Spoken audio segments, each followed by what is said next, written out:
ਸਤਿ ਸ਼੍ਰੀ ਅਕਾਲ ਗੁਰੂ ਜੀ ਤੇ ਸਾਧ ਸੰਗਤ ਜੀ। ਆਓ ਅਸੀਂ 16ਵੀਂ ਅਸ਼ਟਪਦੀ ਦੇ ਅਰਥ ਸੁਣੀਏ। ਪ੍ਰਮਾਤਮਾ ਇਸ ਅਸ਼ਟਪਦੀ ਵਿੱਚ ਇਹ ਦੱਸ ਰਹੇ ਹਨ ਕਿ ਕੋਈ ਵੀ ਭੁਲੇਵਾ ਨਾ ਰਹਿ ਜਾਵੇ ਕਿ ਉਪਾਸਨਾ ਸਰਗੁਣ ਦੀ ਮਿਸਾਲ ਰਹੇ ਤੇ ਨਿਰਗੁਣ ਦੀ ਵੀ। ਇਸ ਸ਼ਲੋਕ ਵਿੱਚ ਹੀ ਰੂਪ ਰੇਖ ਰੰਗ ਤੇ ਤਿੰਨਾਂ ਗੁਣਾਂ ਤੋਂ ਅਤੀਤ ਉਸ ਦੇ ਲੱਛਣ ਕਹਿ ਰਹੇ ਹਨ ਤੇ ਪਾਰਬ੍ਰਹਮ ਦਾ ਵੀ ਨਾਮ ਦਿੰਦੇ ਹਨ।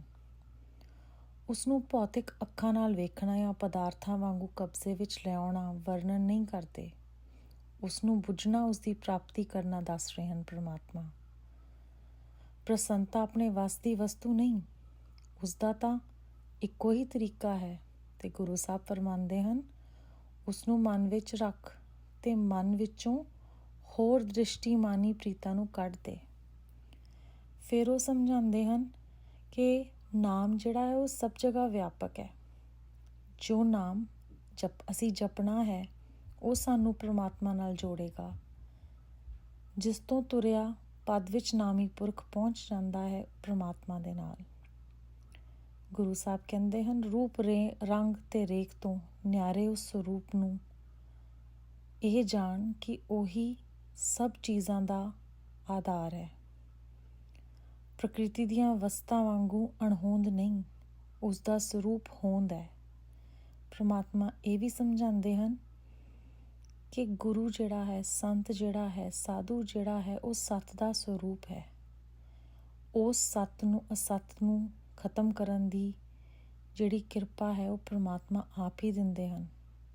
ਉਹ ਕਹਿੰਦੇ ਹਨ ਕਿ ਨਾਮ ਜਪ ਕੇ ਤੂੰ ਨਿਰਗੁਣ ਤੇ ਪ੍ਰਮਾਤਮਾ ਨੂੰ ਪ੍ਰਾਪਤ ਕਰ ਲਏਗਾ। ਉਹੀ ਇੱਕ ਮਿਹਨਤ ਹੈ, ਉਹੀ ਇੱਕ ਘਾਲਣਾ ਹੈ ਜੋ ਅਸੀਂ ਘਾਲਣੀ ਹੈ। ਭਾਵ ਪ੍ਰਮਾਤਮਾ ਨੂੰ ਪਾਉਣ ਦੀ ਇਹੀ ਇੱਕ ਜੁਗਤੀ ਹੈ।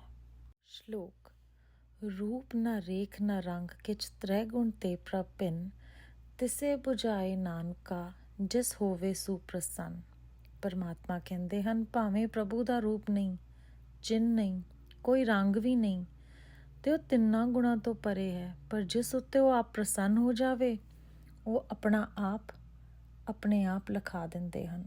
ਅਸ਼ਟਪਦੀ ਅਬਨਾਸੀ ਪ੍ਰਭ ਮਨ ਮੇ ਰਾਖ ਮਾਨੁ ਕੀਤੂ ਪ੍ਰੀਤ ਤਿਆਗ ਤਿਸਤੇ ਪਰੇ ਨਾਹੀ ਕਿਛ ਕੋਏ ਸਰਬ ਨਿਰੰਤਰ ਏਕੋ ਸੋਏ ਆਪੇ ਬੀਨਾ ਆਪੇ ਦਾਨਾ ਗਹਿਰ ਗੰਭੀਰ ਗਹੀਰ ਸੁਜਾਨਾ ਪਾਰ ਬ੍ਰਹਮ ਪਰਮੇਸ਼ਵਰ ਗੋਬਿੰਦ ਕਿਰਪਾ ਨਿਧਾਨ ਦਿਆਲ ਬਖਸ਼ੰਦ ਸਾਧ ਤੇਰੇ ਕੀ ਚਰਨੀ ਪਾਓ ਨਾਨਕ ਕੇ ਮਨ ਇਹ ਅਨਰਾਓ। ਪ੍ਰਮਾਤਮਾ ਕਹਿੰਦੇ ਹਨ ਹੇ ਜੀਵ ਤੂੰ ਨਾਸ਼ ਤੋਂ ਰਹਿਤ ਹੈ, ਪ੍ਰਭੂ ਨੂੰ ਮਨ ਵਿੱਚ ਯਾਦ ਰੱਖ ਤੇ ਮਨੁੱਖ ਦੀ ਪ੍ਰੀਤ ਨੂੰ ਤੂੰ ਆਪਣੇ ਮਨੋਂ ਵਿਸਾਰ ਦੇ। ਉਸ ਪ੍ਰਭ ਤੋਂ ਪਰੇ ਨਾ ਕੁਛ ਪਦਾਰਥ, ਨਾ ਕੋਈ ਵਸਤੂ, ਕਿਸੇ ਨੇ ਵੀ ਤੇਰੇ ਕੰਮ ਨਹੀਂ ਆਉਣਾ। ਕਿਸੇ ਵੀ ਚੇਤਨ ਸੱਤਿਆ ਦਾ ਕੋਈ ਵਜੂਦ ਨਹੀਂ। ਸਭ ਵਿੱਚ ਅੰਤਰ ਤੋਂ ਰਹਿਤ ਇੱਕ ਰਸ ਹੈ ਤੇ ਲਗਾਤਾਰ ਉਹ ਇੱਕੋ ਆਪ ਹੀ ਹੈ। ਉਹ ਆਪ ਹੀ ਦੇਣਹਾਰ ਹੈ, ਉਹ ਆਪ ਹੀ ਜਾਣਨਹਾਰ ਹੈ। ਉਹ ਸਭ ਦੀਆਂ ਜਾਣਨ ਵਾਲਾ ਮਾਮੂਲੀ ਨਹੀਂ, ਸੁਜਾਨ ਹੈ, ਗਹਿਰ ਹੈ, ਗੰਭੀਰ ਹੈ। ਪ੍ਰਮਾਤਮਾ ਕਹਿੰਦੇ ਹਨ ਕਿ ਮੈਂ ਪਰਮੇਸ਼ਵਰ ਅੱਗੇ ਬੇਨਤੀ ਕਰਦਾ ਹਾਂ ਕਿ ਹੇ ਕਿਰਪਾ ਦੇ ਸਮੁੰਦਰ, ਹੇ ਦਿਆਲੂ, ਹੇ ਬਖਸ਼ਣਹਾਰ, ਮੇਰੇ ਮਨ ਵਿੱਚ ਇਹ ਪ੍ਰੇਮ ਹੈ ਕਿ ਮੈਂ ਤੇਰੇ ਸਾਧੂ ਦੀ ਚਰਨੀ ਪਵਾਂ। ਮਨਸਾ ਪੂਰਨ ਸਰਨਾ ਜੋਗ ਜੋ ਕਰ ਪਾਇਆ ਸੋਈ ਹੋਗ ਹਰਨ ਭਰਨ ਜਾਕਾ ਨੇਤਰ ਫੋਰ ਤਿਸਕਾ ਮੰਤਰ ਨ ਜਾਣੇ ਹੋਰ ਆਨੰਦ ਰੂਪ ਮੰਗਲ ਸਜ ਜਾਕੇ ਸਰਬ ਥੋਕ ਸੁਨੀਏ ਕਰ ਤਾਕੇ ਰਾਜ में राज जोग में जोगी तप में तपीसर गृहस्थ में भोगी ਧਿਆਏ ਧਿਆਏ ਭਗਤ ਸੁਖ ਪਾਇਆ ਨਾਨਕ ਤਿਸ ਪੁਰਖ ਕਾ ਕਿਨੇ ਅੰਤ ਨਾ ਪਾਇਆ। ਗੁਰੂ ਸਾਹਿਬ ਕਹਿੰਦੇ ਹਨ ਉਸ ਪ੍ਰਭ ਨੂੰ ਮਨ ਦੀਆਂ ਵਾਸ਼ਨਾਵਾਂ ਨੂੰ ਪੂਰੇ ਕਰਨ ਵਾਲੇ ਵੱਲ ਆਪਣੇ ਆਪ ਨੂੰ ਸ਼ਰਨ ਉਹਦੀ 'ਚ ਰੱਖ ਦੇ। ਉਹੀ ਤੈਨੂੰ ਸ਼ਰਨ ਵਿੱਚ ਲਏਗਾ ਆਪਣੀ। ਉਹ ਜੋ ਕੁਛ ਹੋਵੇਗਾ ਉਸ ਲਈ ਮੁਕਰਰ ਪਹਿਲਾਂ ਹੀ ਪ੍ਰਮਾਤਮਾ ਨੇ ਕੀਤਾ ਹੋਇਆ ਹੈ। ਸਭ ਕੁਝ ਪਹਿਲਾਂ ਹੀ ਲਿਖਿਆ ਹੋਇਆ ਹੈ। ਜਿਸ ਦੇ ਨੇਤਰ ਫਰਕ ਨੇ ਮਾਤਰ ਨਾਲ ਸ੍ਰਿਸ਼ਟੀ ਦਾ ਨਾਸ਼ ਤੇ ਉਤਪੱਤੀ ਹੋ ਜਾਂਦੀ ਹੈ, ਉਸ ਦੇ ਮੰਤਰ ਸਲਾਹ ਨੂੰ ਉਸ ਤੋਂ ਬਿਨਾਂ ਹੋਰ ਕੋਈ ਨਹੀਂ ਜਾਣਦਾ। ਉਹ ਆਪ ਹੀ ਆਨੰਦ ਰੂਪ ਹੈ ਤੇ ਉਸ ਦੇ ਘਰ ਸਦਾ ਖੁਸ਼ੀਆਂ ਹੁੰਦੀਆਂ ਹਨ। ਉਸ ਦੇ ਘਰ ਸਾਰੇ ਪਦਾਰਥ ਸੁਣਦੇ ਆ ਕਿ ਹੈ ਜੋ ਰਾਜ ਵਿੱਚ ਰਾਜਾ, ਜੋਗ ਵਿੱਚ ਜੋਗੀ, ਤਪ ਵਿੱਚ ਤਪੀਸਰ ਤੇ ਗ੍ਰਸਤ ਵਿੱਚ ਗ੍ਰਸਤੀ ਹੈ, ਉਸ ਨੂੰ ਧਿਆ ਕੇ ਭਗਤਾਂ ਨੇ ਸੁਖ ਪਾਇਆ ਹੈ, ਪਰ ਉਸ ਪੂਰਨ ਪੁਰਖ ਦਾ ਕਿਸੇ ਨੇ ਅੰਤ ਨਹੀਂ ਪਾਇਆ। ਇਹ ਸਾਨੂੰ ਗੁਰੂ ਸਾਹਿਬ ਇਸ ਪਦੇ ਵਿੱਚ ਸਮਝਾ ਰਹੇ ਹਨ। ਜਾ ਕੀ ਲੀਲਾ ਕੀਮਤ ਨਾਹੀ, ਸਗਲ ਦੇਵ ਹਾਰੇ ਅਵਗਾਹੀ, ਪਿਤਾ ਕਾ ਜਨਮ ਕੀ ਜਾਣੇ ਪੂਤ, ਸਗਲ ਪਰੋਈ ਆਪਣੇ ਸੂਤ, ਸੁਮਤ ਗਿਆਨ ਧਿਆਨ ਜਿੰਦੇ, ਜਨ ਦਾਸ ਨਾਮ ਧਿਆਵੇ ਸੇ, ਤਹ ਗੁਣ में जाको परमाए, जन्मे मरे फिर आए जाए, ऊंच नीच तिसके अस्थान, जैसा जनावे तैसा नानक चान। ਗੁਰੂ ਸਾਹਿਬ ਕਹਿੰਦੇ ਹਨ ਉਸ ਪ੍ਰਭੂ ਦੀ ਸ੍ਰਿਸ਼ਟੀ ਰਚਣ ਵਾਲੇ ਦੀ ਲੀਲਾ ਦਾ ਖੇਲ ਹੀ ਅਮਿਤ ਹੈ। ਉਹ ਇੰਨਾ ਅਮਿਤ ਹੈ ਕਿ ਉਸ ਦਾ ਕੋਈ ਅੰਦਾਜ਼ਾ ਹੀ ਨਹੀਂ ਲਾ ਸਕਦਾ ਕਿ ਉਹ ਕਿੰਨਾ ਬੇਅੰਤ ਹੈ। ਗੁਰੂ ਸਾਹਿਬ ਕਹਿੰਦੇ ਹਨ ਕਿ ਸਾਰੇ ਦੇਵਤੇ ਵੀ ਉਸ ਦਾ ਵਿਚਾਰ ਕਰਦੇ ਥੱਕ ਗਏ ਹਨ, ਪਰ ਸਮਝ ਨਹੀਂ ਸਕੇ, ਕਿਉਂਕਿ ਉਹ ਕਿਤੇ ਹੋਏ ਸਨ ਤੇ ਕਰਤਾਰ ਪਿਤਾ ਸੀ, ਤੇ ਪਿਤਾ ਦਾ ਜਨਮ ਪੁੱਤਰ ਕਿਵੇਂ ਜਾਣ ਸਕਦਾ ਹੈ।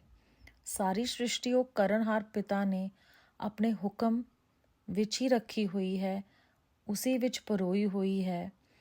ਜਿਨ੍ਹਾਂ ਨੂੰ ਉਹ ਨੇਕ ਬੁੱਧੀ ਗਿਆਨ ਤੇ ਧਿਆਨ ਬਖਸ਼ਦਾ ਹੈ, ਉਹੀ ਦਾਸ ਉਸ ਦੇ ਨਾਮ ਨੂੰ ਧਿਆਉਂਦੇ ਹਨ ਤੇ ਉਸ ਦੇ ਜਨ ਕਹਾਉਂਦੇ ਹਨ। ਪਰ ਜਿਸ ਨੂੰ ਉਹ ਤਿੰਨਾਂ ਗੁਣਾਂ ਵਿੱਚ ਭਰਮਾਉਂਦਾ ਹੈ, ਉਹ ਜੰਮਦਾ ਮਰਦਾ ਤੇ ਫਿਰ ਆਉਂਦਾ ਜਾਂਦਾ ਹੈ। ਸੋ ਉੱਚੇ ਨੀਵੇਂ ਥਾਂ ਸਭ ਉਸ ਦੇ ਹਨ। ਜੈਸਾ ਜਿਸ ਨੂੰ ਉਹ ਆਪਣਾ ਆਪ ਬਾਰੇ ਜਾਣਕਾਰੀ ਦਿੰਦਾ ਹੈ, ਤੈਸਾ ਹੀ ਕੋਈ ਉਸ ਪ੍ਰਭੂ ਨੂੰ ਜਾਣਦਾ ਤੇ ਸਮਝਦਾ ਹੈ।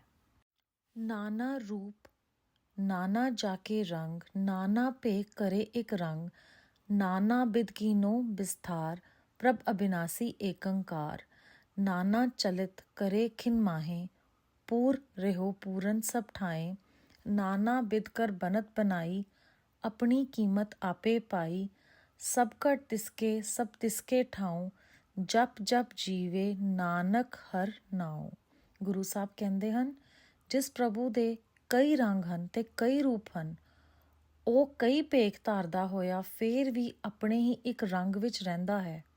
ਭਾਵੇਂ ਉਸ ਪ੍ਰਭੂ ਦੇ ਅਨੇਕਾਂ ਤਰ੍ਹਾਂ ਦੇ ਨਾਲ ਉਸਨੇ ਆਪਣੀ ਰਚਨਾ ਦਾ ਫੈਲਾਓ ਕੀਤਾ ਹੋਇਆ, ਪਰ ਫਿਰ ਵੀ ਉਹ ਆਪ ਸਦਾ ਇੱਕ ਪ੍ਰਭੂ ਹੈ ਤੇ ਨਾਸ਼ ਤੋਂ ਰਹਿਤ ਹੈ।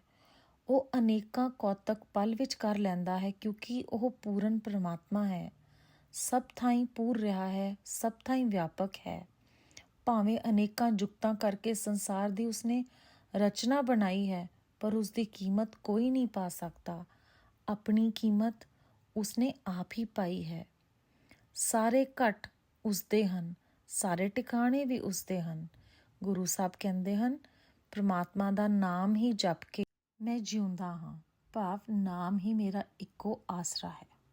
ਨਾਮ ਕੇ ਧਾਰੇ ਸਗਲੇ ਜੰਤ, ਨਾਮ ਕੇ ਧਾਰੇ ਖੰਡ ਬ੍ਰਹਮੰਡ, ਨਾਮ ਕੇ ਧਾਰੇ ਸਿਮਰਤ ਵੇਦ ਪੁਰਾਨ, ਨਾਮ ਕੇ ਧਾਰੇ ਸੁਨਨ ਗਿਆਨ ਧਿਆਨ, ਨਾਮ ਕੇ ਧਾਰੇ ਆਗਾਸ ਪਤਾਲ, ਨਾਮ ਕੇ ਧਾਰੇ ਸਗਲ ਆਕਾਰ, ਨਾਮ ਕੇ ਧਾਰੇ ਪੁਰਿਆਂ ਸਭ ਭਵਨ, ਨਾਮ ਕੇ ਸੰਗ ਉਦਰੇ ਸੁਨ ਸਰਵਨ, ਕਰ ਕਿਰਪਾ ਜਿਸ ਆਪਣੇ ਨਾਮ ਲਾਏ, ਨਾਨਕ ਚੌਥੇ ਪਦ ਮੇ ਸੋ ਜਨ ਗਤ ਪਾਏ।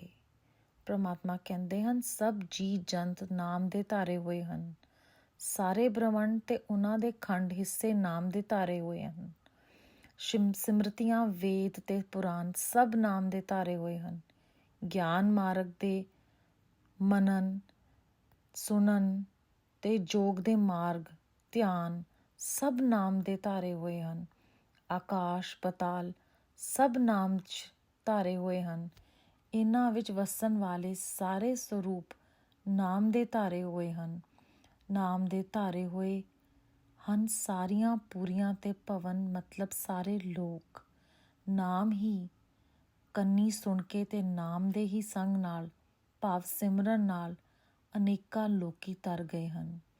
ਸੋ ਪ੍ਰਮਾਤਮਾ ਦੇ ਅੱਗੇ ਅਰਦਾਸ ਕਰਦੇ ਗੁਰੂ ਅਰਜਨ ਦੇਵ ਜੀ ਕਿ ਪਰਮੇਸ਼ਵਰ ਕਿਰਪਾ ਕਰੋ, ਜਿਸ ਨੂੰ ਤੁਸੀਂ ਆਪਣਾ ਨਾਮ ਦਿੰਦੇ ਹੋ ਉਹੀ ਪੁਰਖ ਚੌਥੇ ਪਦ ਵਿੱਚ ਪਹੁੰਚ ਕੇ ਮੁਕਤੀ ਪ੍ਰਾਪਤ ਕਰਦੇ ਹਨ। ਗੁਰੂ ਸਾਹਿਬ ਕਹਿੰਦੇ ਹਨ ਨਾ ਕਿ ਤੁਹਾਡੀ ਕਿਰਪਾ ਹੈ, ਕਰ ਕਿਰਪਾ ਜਿਸ ਆਪਣੇ ਨਾਮ ਲਾਏ। ਮਤਲਬ ਪ੍ਰਮਾਤਮਾ ਜਿਨ੍ਹਾਂ ਉੱਤੇ ਕਿਰਪਾ ਕਰਨਗੇ ਉਹੀ ਨਾਮ ਨਾਲ ਜੁੜ ਸਕਦੇ ਹਨ। ਰੂਪ ਸਤ ਜਾਕਾ ਸਤ ਅਸਥਾਨ ਪੁਰਖ ਸਤ ਕੇਵਲ ਪ੍ਰਧਾਨ ਕਰਤੂਤ ਸਤ ਸਤ ਜਾਕੀ ਬਾਣੀ ਸਤ ਪੁਰਖ ਸਭ ਮਾਹੇ ਸਮਾਨੀ ਸਤ ਕਰਮ ਜਾਕੀ ਰਚਨਾ ਸਤ ਮੂਲ ਸਤ ਸਤ ਉਤਪਤ ਸਤ ਕਰਨੀ ਨਿਰਮਲ ਨਿਰਮਲੀ ਜਿਸੇ ਬੁਝਾਏ ਤਿਸੇ ਸਭ ਭਲੀ ਸਤ ਨਾਮ ਪ੍ਰਭ ਕਾ ਸੁਖਦਾਈ ਵਿਸਵਾਸ ਸਤ ਨਾਨਕ ਗੁਰ ਤੇ ਪਾਈ। ਗੁਰੂ ਸਾਹਿਬ ਕਹਿੰਦੇ ਹਨ ਇਹ ਸੱਚ ਹੈ ਔਰ ਇਹ ਸੱਚ ਦਾ ਹੀ ਰੂਪ ਹੈ ਤੇ ਸੱਚ ਹੀ ਹੈ ਜਿਸ ਦਾ ਸਥਾਨ ਕੇਵਲ ਉਹੀ ਸਤਪੁਰਖ ਹੈ ਜਿਸ ਨੇ ਸਾਰੀ ਸ੍ਰਿਸ਼ਟੀ ਦੀ ਰਚਨਾ ਕੀਤੀ ਹੈ। ਉਸ ਦੀ ਕਰਨੀ ਸਤ ਹੈ ਤੇ ਬਾਣੀ ਵੀ ਸਤ ਹੈ। ਉਹੀ ਸਤਪੁਰਖ ਸਭ ਵਿੱਚ ਸਮਾ ਰਿਹਾ ਹੈ ਜਿਸ ਦਾ ਕਰਮ ਵੀ ਸਤ ਤੇ ਰਚਨਾ ਵੀ ਸਤ ਹੈ। ਉਹ ਆਪ ਕਾਰਨ ਰੂਪ ਵੀ ਸਤ ਹੈ ਤੇ ਉਸ ਦੀ ਉਤਪਤੀ ਕਾਰਜ ਰੂਪ ਵੀ ਸਤ ਹੈ। ਉਸ ਦੀ ਇਹ ਕਰਨੀ ਵੀ ਸੱਚ ਹੈ ਤੇ ਨਿਰਮਲ ਤੋਂ ਵੀ ਨਿਰਮਲ ਹੈ, ਪਵਿੱਤਰ ਹੈ। ਪਰ ਉਸ ਨੂੰ ਬੁਝਾਵੇ, ਉਸ ਨੂੰ ਇਹ ਗੱਲ ਚੰਗੀ ਤਰ੍ਹਾਂ ਸਮਝ ਪੈ ਜਾਂਦੀ ਹੈ ਜਿਸ ਨੂੰ ਉਹ ਸਮਝਾਉਂਦਾ ਹੈ। ਉਹ ਸੱਤ ਹੈ, ਸਤ ਸਰੂਪ ਹੈ। ਪ੍ਰਮਾਤਮਾ ਦਾ ਸਤ ਨਾਮ ਸੁੱਖਾਂ ਦੀ ਦਾਤ ਹੈ। ਇਹ ਸਤਨਾਮ ਸੱਚਾ ਨਿਸ਼ਚਾ ਗੁਰੂ ਤੋਂ ਹੀ ਮਿਲਦਾ ਹੈ, ਭਾਵ ਗੁਰੂ ਤੋਂ ਹੀ ਪ੍ਰਾਪਤ ਕਰ ਸਕਦੇ ਹਾਂ। ਗੁਰੂ ਸਾਹਿਬ ਸਾਨੂੰ ਇਹ ਸਮਝਾ ਰਹੇ ਹਨ।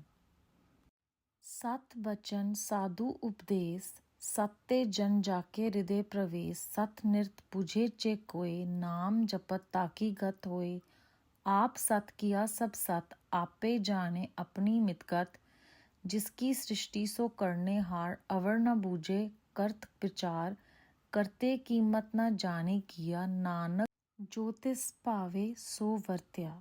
ਪ੍ਰਮਾਤਮਾ ਇੱਥੇ ਸਮਝਾ ਰਹੇ ਹਨ ਕਿ ਸਾਧ ਤੇ ਉਪਦੇਸ਼ ਤੇ ਬਚਨ ਸੱਤ ਹਨ। ਉਹ ਪੁਰਖ ਵੀ ਸੱਤ ਹਨ ਜਿਨ੍ਹਾਂ ਦੇ ਹਿਰਦੇ ਵਿੱਚ ਪ੍ਰਮਾਤਮਾ ਦੇ ਵਚਨਾਂ ਦਾ ਪ੍ਰਵੇਸ਼ ਹੋਇਆ ਹੈ। ਸੱਤ ਨੂੰ ਉਹੀ ਕੋਈ ਜਾਣ ਸਕਦਾ ਹੈ ਜਿਸ ਨੇ ਇਸ ਸੱਤ ਨੂੰ ਸਮਝਿਆ ਹੈ ਤੇ ਨਾਮ ਜਪਦਿਆਂ ਉਸ ਦੀ ਮੁਕਤੀ ਹੋ ਜਾਂਦੀ ਹੈ। ਪ੍ਰਮਾਤਮਾ ਕਹਿੰਦੇ ਹਨ ਪ੍ਰਮਾਤਮਾ ਆਪ ਹੀ ਸੱਤ ਹੈ, ਉਸ ਦਾ ਸਭ ਕੀਤਾ ਹੋਇਆ ਸੱਤ ਹੈ। ਉਹ ਪ੍ਰਭੂ ਆਪਣੀ ਗਤ ਮਿਤ ਨੂੰ ਆਪ ਹੀ ਜਾਣਦਾ ਹੈ।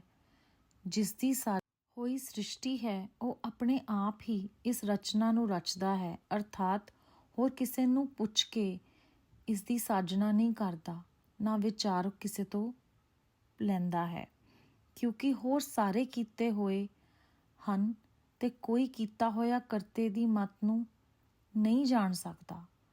ਪ੍ਰਮਾਤਮਾ ਇਹ ਕਹਿੰਦੇ ਹਨ ਉਸ ਕਰਤੇ ਨੂੰ ਜੋ ਪਾਉਂਦਾ ਹੈ ਉਹ ਆਪ ਉਹੀ ਕਰਦਾ ਹੈ।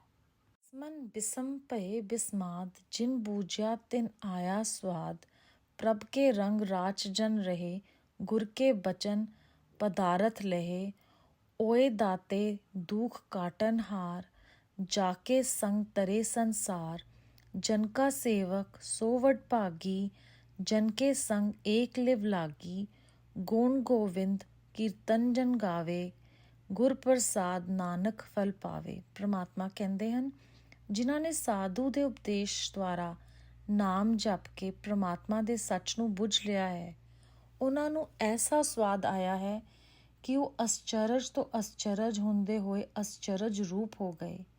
ਐਸੇ ਜਨ ਫਿਰ ਪ੍ਰਭੂ ਦੇ ਪ੍ਰੇਮ ਵਿੱਚ ਹੀ ਰਚੇ ਰਹਿੰਦੇ ਹਨ। ਉਹਨਾਂ ਨੇ ਐਸੇ ਪਦਾਰਥ ਗੁਰੂ ਦੇ ਉਪਦੇਸ਼ ਦੁਆਰਾ ਲਏ ਹਨ। ਐਸੇ ਸਤਪੁਰਖ ਦਾਤੇ ਹਨ ਤੇ ਉਹ ਦਾਤੇ ਹੀ ਜਗਤ ਦੇ ਦੁੱਖ ਕੱਟਣ ਨੂੰ ਸਮਰੱਥ ਹਨ, ਜਿਨ੍ਹਾਂ ਦੇ ਨਾਲ ਸਤਸੰਗ ਕਰਕੇ ਸੰਸਾਰ ਤਰ ਜਾਂਦਾ ਹੈ। ਐਸੇ ਦਾਤਾ ਜਨ ਦਾ ਜੋ ਸੇਵਕ ਬਣੇ ਉਹ ਵੀ ਵੱਡੇ ਭਾਗਾਂ ਵਾਲਾ ਹੁੰਦਾ ਹੈ, ਕਿਉਂਕਿ ਐਸੇ ਜਨ ਦੇ ਸਤਸੰਗ ਨਾਲ ਹੀ ਇੱਕ ਵਾਹਿਗੁਰੂ ਨਾਲ ਲਿਵ ਤੇ ਪ੍ਰੇਮ ਜੁੜਦਾ ਹੈ। ਇਉਂ ਕਿ ਐਸਾ ਜਨ ਸਤਸੰਗ ਵਿੱਚ ਵਾਹਿਗੁਰੂ ਦੀ ਸਿਫਤ ਸਲਾਹ ਦਾ ਕੀਰਤਨ ਗਾਉਂਦਾ ਹੈ ਅਤੇ ਗੁਰੂ ਦੀ ਮਿਹਰ ਨਾਲ ਪ੍ਰਮਾਤਮਾ ਦੀ ਪ੍ਰਾਪਤੀ ਦਾ ਫਲ ਪਾ ਲੈਂਦਾ ਹੈ। ਬੇਅੰਤ ਸ਼ੁਕਰਾਨਾ ਗੁਰੂ ਜੀ ਮਹਾਰਾਜ।